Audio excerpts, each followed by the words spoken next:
अक्सर बच्चों को टेंस से बहुत डर लगता है। हो जाएंगे 4 + 4 + 4, तो ये बनेंगे हमारे टोटल 12। एक बार हमें ट्रांसलेशंस आती हैं तो हमें यही पता नहीं चलता है कि ये जो हिंदी का सेंटेंस है कि टेंस कौन से में चेंज होगा। प्रेजेंट इंडेफिनिट टेंस है, इसके 2 रूल्स होते हैं। ये भाई अकेला बंदा है, इसको किसी ना किसी की हेल्प चाहिए। Hello everyone, welcome to my YouTube channel tutor moms. I hope you all are doing well. Friends, आज की इस वीडियो में मैं स्टार्ट करने वाली हूँ टेंस सीरीज। जी हाँ, अक्सर बच्चों को टेंस से बहुत डर लगता है एंड इसी डर को दूर करने के लिए मैंने एक टेंस सीरीज स्टार्ट की है, जिसमें मैं 1 बाय 1 12 के 12 जो टेंसेस हैं वो स्टार्ट करने वाली हूँ। आई होप इससे आपको काफ़ी ज़्यादा हेल्प मिलेगी, और अगर आप भी टेंसेस अच्छे से सीखना चाहते हैं तो आप इस टेंस सीरीज को फॉलो अप कीजिएगा। So why to waste time, let's get started.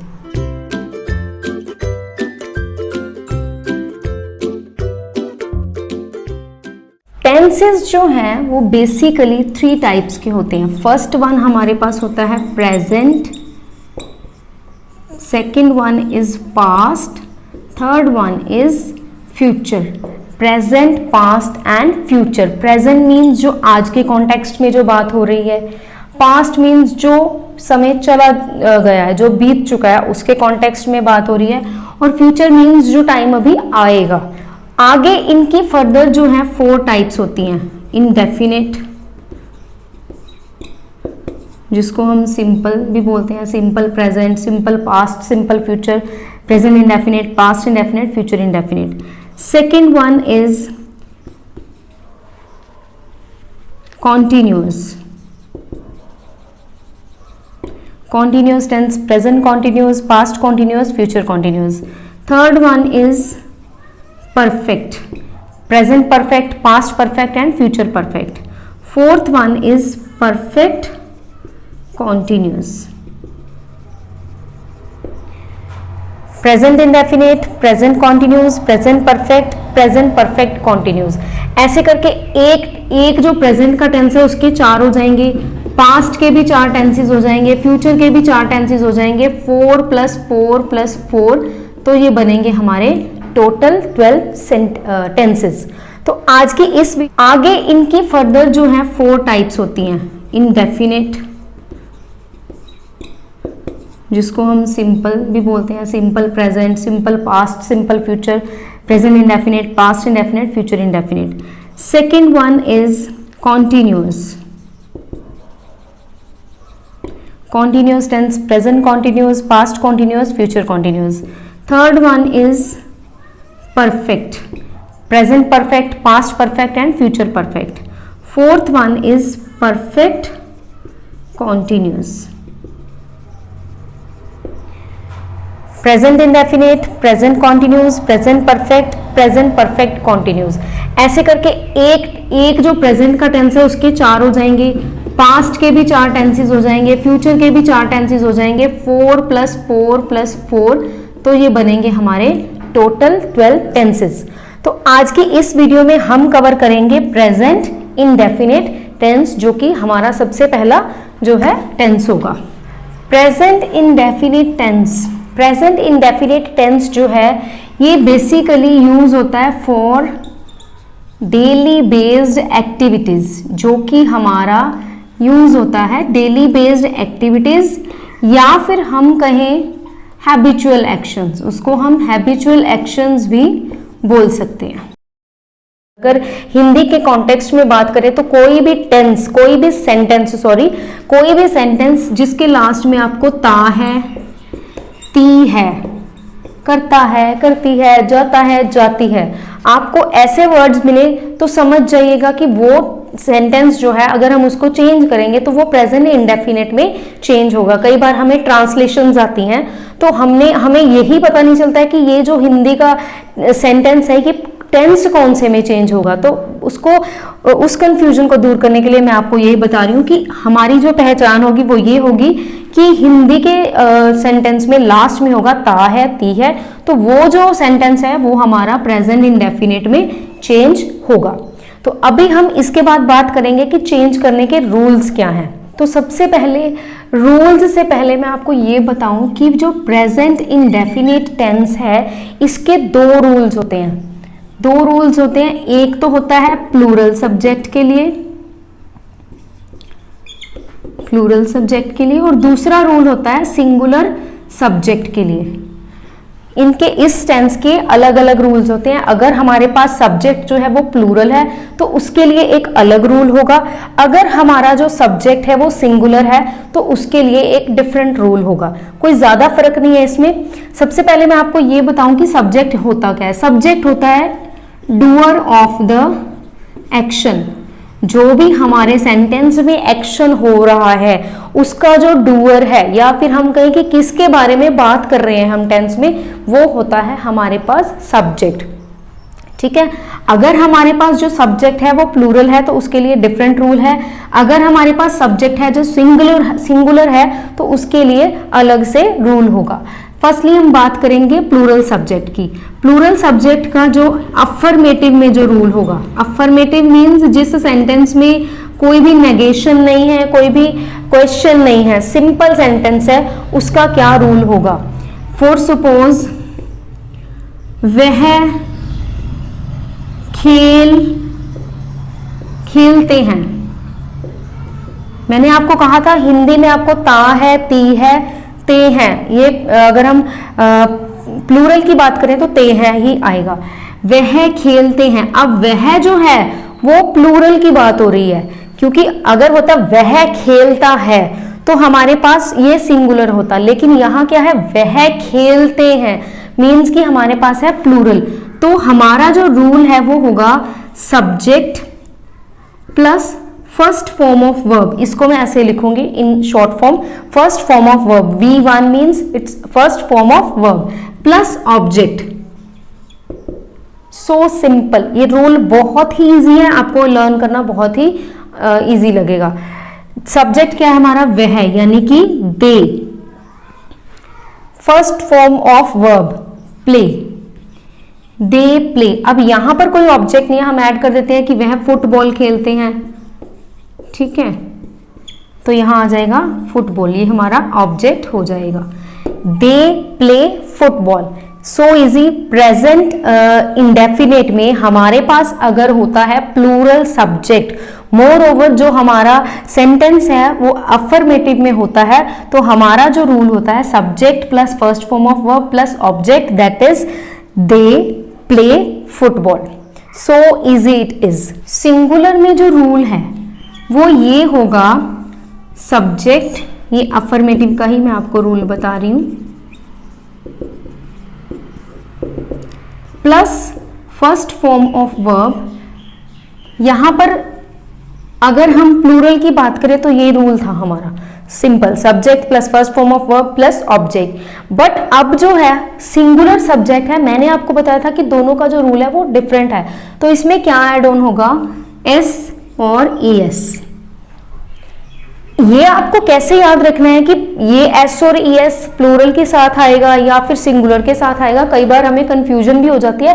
हो सकता है हम इसको उल्टा कर दें, हम प्लूरल के साथ S और ES लगा दें और सिंगुलर सब्जेक्ट में हम सिंपल ही रूल लिख दें, तो ये गलत हो जाएगा। तो इसको याद करने की मैंने एक ट्रिक बनाई है कि ये सोचना है आपने कि ये सिंगुलर सब्जेक्ट है, ये भाई अकेला बंदा है, इसको किसी ना किसी की हेल्प चाहिए, इसको फर्स्ट फॉर्म के साथ कुछ ना कुछ चाहिए, तो हमने इसको हेल्प दे दी। क्यों हेल्प दी, क्योंकि ये अकेला है, सिंगुलर सब्जेक्ट है।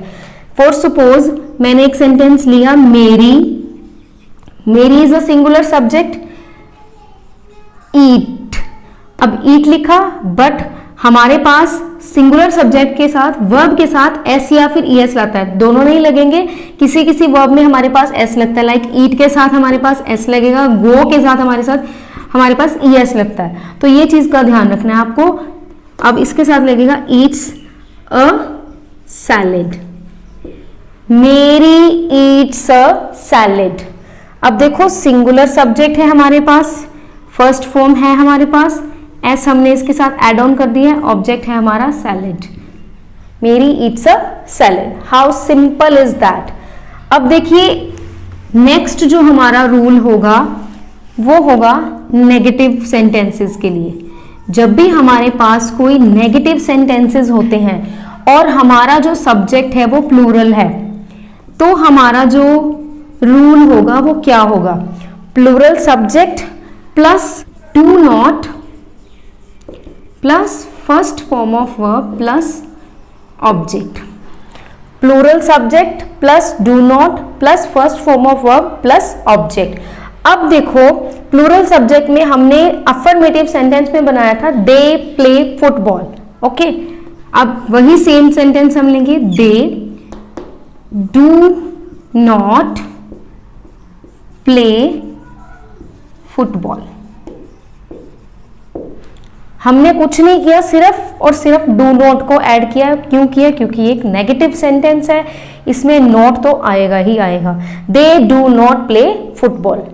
अब हमारे पास अगर सिंगुलर सब्जेक्ट होता है तो उसका क्या रूल होगा? यहां पर हमने लगाया डू नॉट, और सिंगुलर सब्जेक्ट्स का मैंने आपको रूल बताया था कि एस और ईएस जो है वो लगता है फर्स्ट फॉर्म के साथ। ठीक है, अब वो जो एस और ईएस है वो हमारा यहां पर शिफ्ट हो जाएगा डू के साथ। वो जो ईएस था हमारा, जो हम फर्स्ट फॉर्म के साथ लगा रहे थे, वो हमारा अब शिफ्ट हो गया है, वो हमारा आ गया है यहाँ पे। ठीक है, प्लस ऑब्जेक्ट। अब सेम मेरी वाला सेंटेंस लेंगे, मेरी does not eat a salad. अब देखो, अगर हम कंपेयर करें इसको अफर्मेटिव के साथ,